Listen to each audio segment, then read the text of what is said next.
আসসালামু আলাইকুম রহমতুল্লাহি বারাকাতুহ।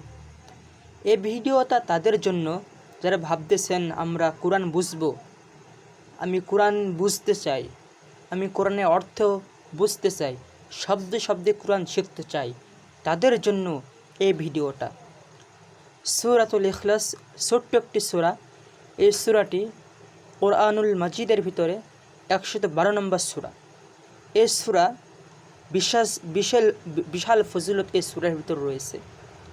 এজন্য কোরআনের অর্থ বুঝতে হবে, না পরিপূর্ণভাবে আপনি কোরআনের হক আদায় করতে পারবেন না।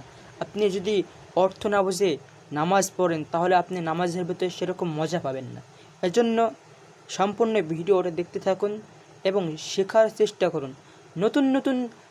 প্রতিদিন নতুন নতুন কিছু শিখুন।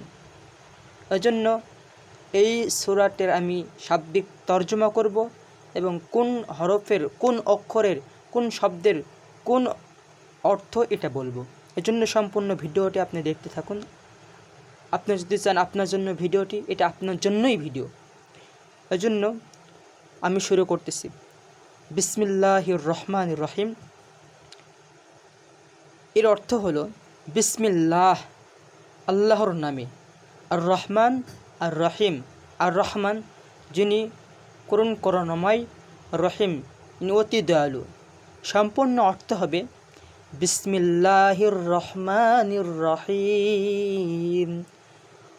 করুণাময় অতি দয়ালু আল্লাহর নামে শুরু করতেছি। কুল হুয়াল্লাহু আহাদ। আগে উচ্চারণটা ঠিক করবেন। কুল হুয়াল্লাহু আহাদ, আল্লাহুস সামাদ, আল্লাহুস সামাদ, লাম ইয়ালিদ ওয়া লাম ইউলাদ, ওয়া লাম ইউলাদ, লাম ইয়ালিদ ওয়া লাম ইউলাদ, ওয়ালাম ইয়াকুল লাহু কুফুয়ান আহাদ, ওয়ালাম ইয়াকুল লাহু কুফুয়ান আহাদ। এবার তর্জমা, এর অর্থ। কুল শব্দের অর্থ হলো, হে নবী আপনি বলুন, হুয়াল্লাহু আহাদ। হুয়াল্লাহ, হু এর জমির ফাইল আল্লাহ। হে নবী আপনি বলুন আল্লাহ আহাদ এক।